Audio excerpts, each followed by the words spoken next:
Ukraine युद्ध के बीच अब दावा किया जा रहा है कि चीन ताइवान पर हमला करने की तैयारी कर रहा है, जो भारत के लिए भी खतरे की घंटी है, क्योंकि सीमा पर भारत और चीन के रिश्तों में भी तनाव है। ताइवान पर चीन के हमले की आशंका के बीच भारतीय सेना और सरकार चौकन्नी हो गई है।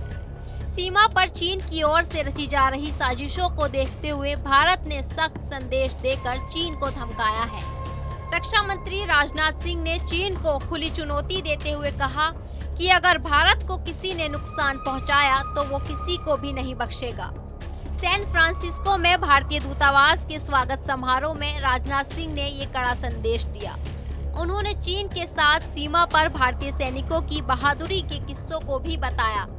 रक्षा मंत्री ने कहा, मैं खुले तौर पर ये नहीं कह सकता कि भारतीय सैनिकों ने क्या किया और सरकार ने क्या फैसले लिए, लेकिन मैं निश्चित तौर पर कह सकता हूं कि चीन को एक संदेश गया है कि भारत को अगर कोई छेड़ेगा तो भारत छोड़ेगा नहीं। इसके साथ ही उन्होंने जोर दिया कि प्रधानमंत्री नरेंद्र मोदी के नेतृत्व में भारत एक शक्तिशाली देश के तौर पर उभरा है और दुनिया की टॉप 3 अर्थव्यवस्थाओं में से एक बनने की ओर आगे बढ़ रहा है। अपने संबोधन में राजनाथ सिंह ने भारत की दुनिया के सामने उभरती ताकतवर छवि को लेकर भी विस्तार से बात की। उन्होंने कहा कि पिछले 8 सालों में मोदी सरकार ने भारत की छवि पूरी तरह बदल दी है। लोग अब मानने लगे हैं कि भारत कमजोर देश नहीं रहा है। आज हर कोई भारत को एक ताकतवर देश के रूप में देखता है। आज भारत पूरी दुनिया को राह दिखाने की क्षमता रखता है। दुनिया को अब जाकर भारत की इस ताकत का एहसास हुआ है।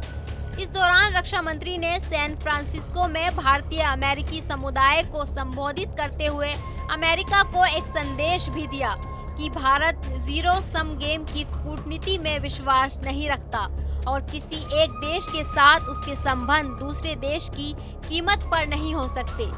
जीरो सम गेम उस स्थिति को कहा जाता है जिसमें एक पक्ष को हुए नुकसान के बराबर दूसरे पक्ष को लाभ होता है।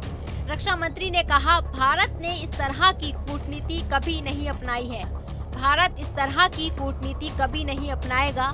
हम अंतर्राष्ट्रीय संबंधों में जीरो सम गेम में विश्वास नहीं रखते हैं। इस समय भारत और चीन के बीच विवाद की क्या वजह है, आइए आपको बताते हैं। 5 मई 2020 को पेंगोंग झील क्षेत्र में हिंसक झड़प के बाद भारतीय और चीनी सेनाओं के बीच सीमा विवाद शुरू हो गया था। 15 जून 2020 को गलवान घाटी में हुए हिंसक गतिरोध के बाद ये विवाद और बढ़ गया। इन झड़पों में 20 भारतीय सैनिक शहीद हो गए थे और भारी संख्या में चीनी सैनिक मारे गए। भारत और चीन ने पूर्वी लद्दाख गतिरोध को हल करने के लिए अब तक 15 दौर की सैन्य वार्ता की है। वहीं एक बार फिर चीन की ओर से विवाद बढ़ता हुआ दिखाई दे रहा है, जिसको देखते हुए भारत ने चीन को ये कड़ा संदेश दिया है।